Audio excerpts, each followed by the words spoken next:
ನಾಯಕರಾದಂಥ ಬಸವರಾಜ ಬೊಮ್ಮಾಯಿ ಸಾಹೇಬರ ಸುಪುತ್ರರಾದಂಥ ಭರತ್ ಬೊಮ್ಮಾಯಿ ಅವರ ಪ್ರಚಾರ ವ್ಯಕ್ತವಾಗಿ ನಮ್ಮ ಸಮಾಜದ ನಮ್ಮ ನಾಯಕರಾದಂಥ ಮಾಜಿ ಕೇಂದ್ರದ ಮಂತ್ರಿಗಳಾದಂಥ ಎ ನಾರಾಯಣ ಸ್ವಾಮಿ ಅವರು ಬಂದಿದ್ದಾರೆ. ಅವರಿಗೆ ಹೃದಯಪೂರ್ವಕ ಸ್ವಾಗತವನ್ನು ಬಯಸುತ್ತೇನೆ. ಸ್ವಾಗತ ಸುಸ್ವಾಗತ.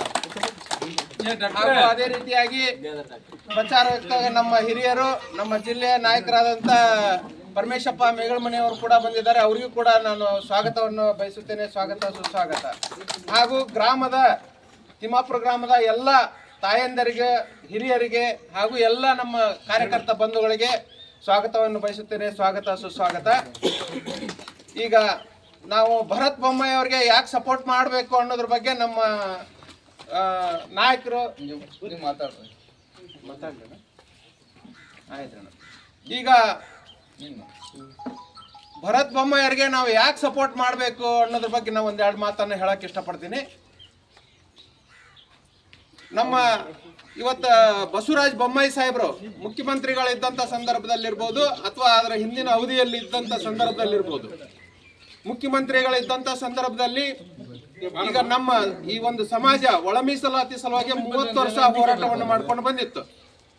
30 ವರ್ಷ ಹೋರಾಟದ ಪ್ರತಿಫಲವಾಗಿ ಅವರು ಕುಲಂಕುಷವಾಗಿ ಪರಿಶೀಲನೆ ಮಾಡಿ ನಮ್ಮೆಲ್ಲರ ನಾಯಕರ ನಾರಾಯಣ ಸ್ವಾಮಿ ಅವರು ಮತ್ತು ಗೋವಿಂದ ಕಾರಜೋಳ ಸಾಹೇಬರು ಇವರ ಒಂದು ಒತ್ತಡದ ಮೇರೆಗೆ ಮುಖ್ಯಮಂತ್ರಿಗಳ ಬಸವರಾಜ ಬೊಮ್ಮಾಯಿ ಸಾಹೇಬರು ಮುಖ್ಯಮಂತ್ರಿಗಳು ಇದ್ದಂಥ ಸಂದರ್ಭದಲ್ಲಿ ಒಳ ಮೀಸಲಾತಿಯನ್ನು ಮಾಡಬೇಕಂತಕ್ಕಂಥ ಒಂದು ಗಮನದಲ್ಲಿ ಇಟ್ಕೊಂಡು ಕುಲಂಕುಷವಾಗಿ ಪರಿಶೀಲನೆ ಮಾಡಿ ಸಚಿವ ಸಂಪುಟದ ಉಪ ಸಮಿತಿಯನ್ನು ರಚನೆ ಮಾಡಿ ಈ ಸಮಾಜಕ್ಕೆ ಇವರು ಪೂರ ಕೆಳಗಿದ್ದಾರೆ, ಅವರು ಆರ್ಥಿಕವಾಗಿ, ಸಾಮಾಜಿಕವಾಗಿ, ಶೈಕ್ಷಣಿಕವಾಗಿ ಇವರು ಮೇಲೆ ಬಂದಿಲ್ಲ, ಇವರು ಇನ್ನೂ ಕೆಳಗಿದಾರ, ಇವ್ರ ಮೇಲೆ ಎತ್ತಬೇಕನ್ನೋ ಉದ್ದೇಶದಿಂದ ಅವರು ಒಂದು ಸಚಿವ ಸಂಪುಟದ ಉಪ ಸಮಿತಿಯನ್ನು ರಚನೆ ಮಾಡಿ ಆ ಸಚಿವ ಸಂಪುಟದ ಉಪ ಸಮಿತಿಯಲ್ಲಿ ಏನು ಮಾಡಿದ್ರು, ಇಂಥ ಸಮಾಜಕ್ಕೆ ಮಾದಿಗ ಮತ್ತು ಮಾದಿಗ ಸಂಬಂಧಿತ ಜಾತಿಗಳಿಗೆ 6% ರಿಸರ್ವೇಷನ್ ಕೊಡಬೇಕು, ಹೊಲೆಯ ಮತ್ತು ಹೊಲೆಯ ಸಂಬಂಧಿತ ಜಾತಿಗಳಿಗೆ 5.5% ಕೊಡಬೇಕು, ಹಾಗೂ ಕೊರಮ, ಬೋವಿ,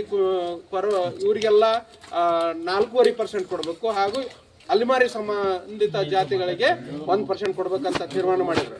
ಇದನ್ನ ಯಾಕೆ ಮಾಡಿದ್ರು ಅಂದ್ರೆ, ಮೀಸಲಾತಿ ಒಂದೇ ಗುಂಪಿನಡಿ ಇತ್ತು, ಒಂದೇ ತಟ್ಟೆಯಲ್ಲಿತ್ತು. ಯಾರು ಬಲಾಢ್ಯರಿದ್ರು, ಯಾರು ಶಕ್ತಿವಂತರಿದ್ರು ಅವ್ರು ಕಬಳಿಸ್ಕೊಂಡು ತಿಂದ್ಬಿಟ್ಟಿದ್ರು.